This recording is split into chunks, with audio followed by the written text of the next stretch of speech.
الحمد للہ رب العالمین والصلاة والسلام علی سید المرسلین اما بعد فاعوذ باللہ من الشیطان الرجیم بسم اللہ الرحمن الرحیم الصلاة والسلام علیک یا رسول اللہ وعلی آلک واصحابک یا حبیب اللہ الصلاة والسلام علیک یا نبی اللہ وعلی آلک واصحابک یا نور اللہ۔ درود پاک پڑھنے کے بے شمار فضائل و برکات ہیں۔ درود پاک کب کب کہاں کہاں اور کیسے کیسے کام آتا ہے، سبحان اللہ۔ ایک ایسا وظیفہ ہے کہ جس کی جتنی فضیلت بیان کرے کم ہے، یعنی کون سی پرابلم ہے، کون سی مشکل ہے جس کا حل درود پاک میں نہیں ہے۔ اگر یہ کہے کہ ہر مصیبت کے تالے کی چابی درود پاک ہے تو یہ شاید غلط نہیں ہوگا۔ یقیناً بہت سارے لوگ یہاں بیٹھے ہیں، مہنگائی کا دور ہے، بعض اوقات قرضے کی ضرورت پڑ جاتی ہے۔ ایسا ہی ایک ماجرا تھا آج سے چند 100 سال پہلے۔ ایک دوست نے دوسرے دوست سے قرض لیا۔ جو میں واقعہ بیان کرنے جا رہا ہوں یہ درود پاک کی بڑی مشہور و معروف کتابوں میں بھی لکھا۔ مفتی امین صاحب رحمۃ اللہ تعالی نے اپنی کتاب آب کوثر میں بھی اس واقعے کو نقل فرمایا کہ ایک دوست نے اپنے دوسرے دوست سے 3000 دینار کا قرض لیا۔ 3000 دینار ایک اچھی رقم ہوتی ہے، یعنی سونے کی اشرفیاں۔ اور جناب ایک وقت طے ہو گیا کہ اتنے ٹائم کے بعد میں یہ قرض لوٹا دوں گا۔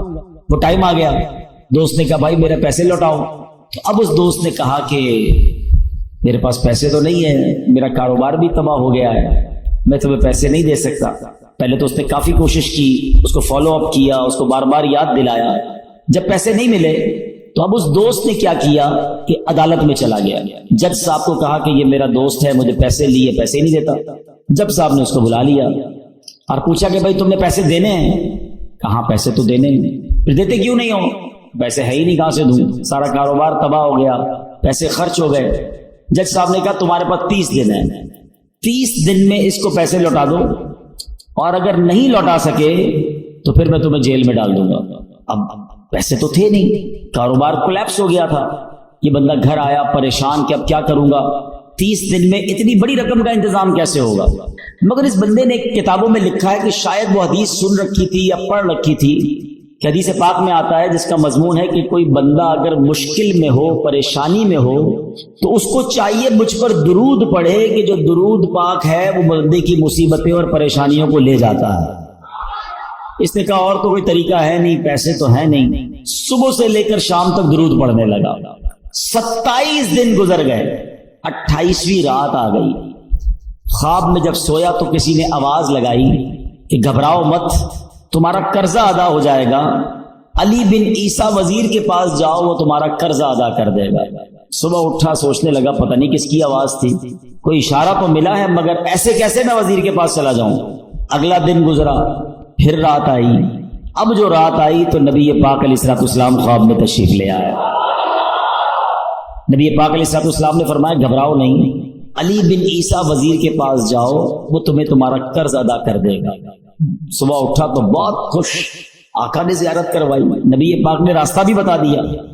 اب دن کون سا آ چکا ہے؟ 29واں دن آ گیا ہے، آخری دن ہے، اگلے دن کورٹ میں جانا ہے۔ اچانک خیال آیا میں وزیر کے پاس جاؤں گا، اور وزیر نے کہا میں کیسے مانوں تمہیں نبی پاک نے بھیجا ہے، کوئی ایویڈنس، کوئی نشانی ہے؟ کوئی بھی آگے کہہ سکتا ہے مجھے نبی پاک علیہ السلام نے بھیجا ہے۔ اب اسی تذبذب میں، اسی ہیزیٹیشن میں یہ والا دن بھی گزر گیا، مگر درود پڑھتا رہا۔ رات پھر ہوئی تو نبی پاک علیہ السلام پھر خواب میں تشریف لائے۔ نبی پاک نے فرمایا علی بن عیسیٰ وزیر کے پاس جاؤ، تمہارا قرضہ ادا کرے گا۔ کہ حضور کیسے جاؤں گا، اور اگر مجھے کوئی نشانی مانگی تو میں کیا نشانی بتاؤں گا؟ پیارے آقا علیہ السلام نے فرمایا اسے جا کر کہنا کہ تم 5000 بار روزانہ صبح فجر کی نماز کے بعد درود پاک پڑھتے ہو، یہ راز صرف تمہیں پتا ہے، تمہارے رب کو پتا ہے، اور کسی کو نہیں پتا۔ اور جب تک گنتی پوری نہیں ہوتی تم کسی سے بات بھی نہیں کرتے۔ بس اب صبح اٹھا تو دیوانہ جھوم رہا ہے، سیدھا پہنچ گیا وزیر کے پاس۔ یہی وہ دن ہے جس دن عدالت میں بھی جانا ہے، مگر صبح صبح پہنچ گیا وزیر کے پاس۔ وزیر اپنے درباریوں کے ساتھ، اپنے دوستوں کے ساتھ بیٹھا تھا۔ کہا پیغام دیجئے وزیر صاحب سے کہ مجھے آپ سے ملاقات کرنی ہے، بڑا امپورٹنٹ، بڑا اہم پیغام لایا ہوں۔ وزیر صاحب نے جب یہ سنا تو کہا پوچھو کس کا پیغام لایا؟ باہر سے جواب دیا کہ میں نبی پاک علیہ السلام کا پیغام لایا ہوں۔ اب وزیر تھا تو عاشق رسول، فوراً اندر بلایا تو فرمائیے کیا پیغام ہے؟ کہ نبی پاک علیہ الصلوۃ والسلام نے تمہارے پاس بھیجا ہے اور 3000 دینار مجھ پر قرضہ ہے، آپ میرا قرضہ ادا کر دیں۔ تو وزیر صاحب نے کہا بات تو بڑی زبردست ہے، لیکن اگر کوئی نشانی ہو میں کیسے مان لوں کہ آپ کو پیارے آقا علیہ الصلوۃ والسلام نے بھیجا ہے؟ کہ خالی ہاتھ نہیں بھیجا، آقا نے نشانی بھی بتائی ہے۔ کہ بتائیے نشانی کیا ہے؟ کہ نشانی یہ ہے کہ آپ روزانہ صبح فجر کی نماز کے بعد 5000 بار درود پاک پڑھتے ہیں، اور یہ راز صرف آپ کو معلوم ہے، آپ کے رب کو معلوم ہے۔ وزیر تو جھوم اٹھانا، اس کے تو درود پاک مقبول ہو گئے۔ کہتا مرحبا یا رسول اللہ، اپنے کمرے میں گیا، واپس آیا، 3000 دینار نہیں، وہ 9000 دینار لے کر آیا۔ کہتے پہلے 3000 تو نبی پاک کا حکم، آقا کا حکم سر آنکھوں پر، لبیک یا رسول اللہ، یہ لیجئے۔ دوسرے 3000 آپ نے میرے گھر تک قدم رنجا فرمایا، اتنی پیاری خوشخبری سنائی، یہ اس کا تحفہ ہے۔ تیسرے 3000 لیجئے کہ آپ اپنے بچوں کے لیے اس سے کوئی کاروبار وغیرہ شروع کریں، اور ایک وعدہ بھی کر کے جائیں۔ اب زندگی میں آپ کو جب بھی کوئی کام پڑے نا، آپ نے کہیں اور نہیں جانا، مجھے خدمت کا موقع دینا ہے۔ اللہ اکبر، یہ دیوانہ تو خوش۔ اب پہنچ گیا عدالت میں۔ اچھا، وہاں عدالت میں سارے یہ سوچ رہے ہیں، ایوری بڈی ایکسپیکٹنگ کہ یہ تو آئے گا، آ کر کہے گا پیسے ویسے ہیں نہیں، جج صاحب نے اس کو جیل میں ڈالنا ہے۔ یہ تو گیا، جاتے ہی جج صاحب کے ہاتھ میں 3000 دینار رکھ دیے کہ جج صاحب یہ لیجئے، میری جو قرضہ تھا میرے دوست کو دے دیجئے۔ جج نے کہا ٹھہرو، یہ بتاؤ آئے کدھر سے پیسے؟ تم تو کہتے تھے کاروبار نہیں، تم تو کہتے تھے حالات خراب ہیں، کھانے کو پیسے نہیں، 3000 دینار لے کر آ گئے۔ اب اس دیوانے نے بھرے کوٹ میں، بھری عدالت میں گویا زبان حال سے یہ کہنا شروع کر دیا کہ اتنا دیا سرکار نے مجھ کو، اتنی میری اوقات نہیں، یہ تو کرم ہے ان کا، ورنہ مجھ میں تو ایسی بات نہیں۔ اس نے پورا واقعہ ہی سنا دیا عدالت میں۔ اچھا، اس زمانے کے جج بھی کیسے ہوتے تھے؟ سنو، وہ جج صاحب اپنے سیٹ سے اٹھے، اپنے چیمبر میں، اپنے کمرے میں چلے گئے، عدالت لگی بھی ہے، تھوڑی دیر بعد آتے ہیں اور 3000 دینار جو ہے اس بندے کے ہاتھ میں دے کر کہتے ہیں کیا سارا ثواب علی بن عیسیٰ لے جائے گا؟ میں بھی تو نبی پاک کا امتی ہوں، تمہارا قرضہ میں ادا کرتا ہوں۔ اچھا، اب یہ سارا ماجرا وہ دوست بھی دیکھ رہا ہے جس نے کیس کیا تھا۔ اس نے کہا جج صاحب ٹھہریے، ایسا کرم اس پر ہوا ہے، میں اس سے پیسے لے کر کیا کروں گا؟ قلم اور کاغذ لائیے، میں اپنا قرضہ ہی معاف کر دیتا ہوں۔ اچھا، اب یہ عاشق رسول جج صاحب کو کہتا ہے جج صاحب ہن تواڈے پیسے تو واپس لے لو، اب اپنے پیسے تو واپس لے لو، میں نے کیا کرنا ہے، قرضہ ہی معاف ہو گیا۔ تو جج کہتا ہے بھائی اللہ کے رسول کے نام پر پیسے نکالے ہیں، اب یہ پیسے میں نے واپس نہیں لینے، یہ پیسے تم اپنے ساتھ ہی لے جاؤ۔ اب یہ دیوانہ جو ایک رات پہلے 1 روپیہ نہیں ہے، صبح اس کو اس بات کا خوف ہے کہ مجھے گرفتاری دینی ہے، اب 12000 دینار لے کر اپنے گھر کو واپس جا رہا ہے۔ تو یہ درود پاک ہے، یہ نبی پاک کی طرف لو لگانا، بس نظر پڑنے کی دیر ہے، توجہ ہونے کی دیر ہے۔ وہ شاعر کہتے ہیں نا، یاد رکھو اگر اٹھ گئی ایک نظر، بس وہ نظر چاہیے، یاد رکھو اگر اٹھ گئی ایک نظر، جتنے خالی ہیں سب جام بھر جائیں گے۔ ہمیں وہ نظر درکار ہے، اور وہ نظر کیسے ہوگی کہ ان کی بارگاہ میں درود پاک کا نذرانہ ہو، ان کی سنتوں پر عمل کرنے والی زندگی ہو، نبی پاک کی رضا والے کام ہوں۔ پھر دیکھیں آقا جب نگاہ عنایت فرماتے ہیں، بہت سارے لوگ ملتے ہیں، پرچیاں دیتے ہیں، بیماری ہے، قرضہ ہے، پریشانی ہے، جناب گھر پہ بڑے مسائل ہیں، جس کام میں ہاتھ ڈالتا ہوں وہ کام برباد ہو جاتا ہے۔ سنو بریلی کے تاجدار سب باتوں کا سولوشن کیا دے رہے ہیں، حل کیا بتا رہے ہیں؟ فرماتے قسمت میں لاکھ پیچ ہوں، 100 بل 1000 کج۔ کہتے گتھی بن گئی ہے نا زندگی، ایسا لگتا ہے گتھی ہو گئی ہے، سمجھ ہی نہیں آ رہا کون سا سرا پکڑوں، کیسے مسائل حل کروں، ایک مسئلہ حل کرتا ہوں دوسرا کھڑا، دوسرا حل کرتا ہوں تیسرا۔ امام عشق و محبت کہتے ہیں قسمت میں لاکھ پیچ ہوں، 100 بل 1000 کج۔ آقا یہ ساری گتھی ایک تیری سیدھی نظر کی ہے، ایک نظر پڑنی ہے ساری گتھیاں سلجھ جانی ہے۔ تو درود پاک پکڑ لو، اس کمال کا وظیفہ، پکڑ لو اس کو، چلتے پھرتے اٹھتے بیٹھتے پڑھتے رہو، پھر دیکھو کیسے نگاہ کر رحمت ہوتی ہے۔ ہمیں کسی سے کیوں مانگنا ہے؟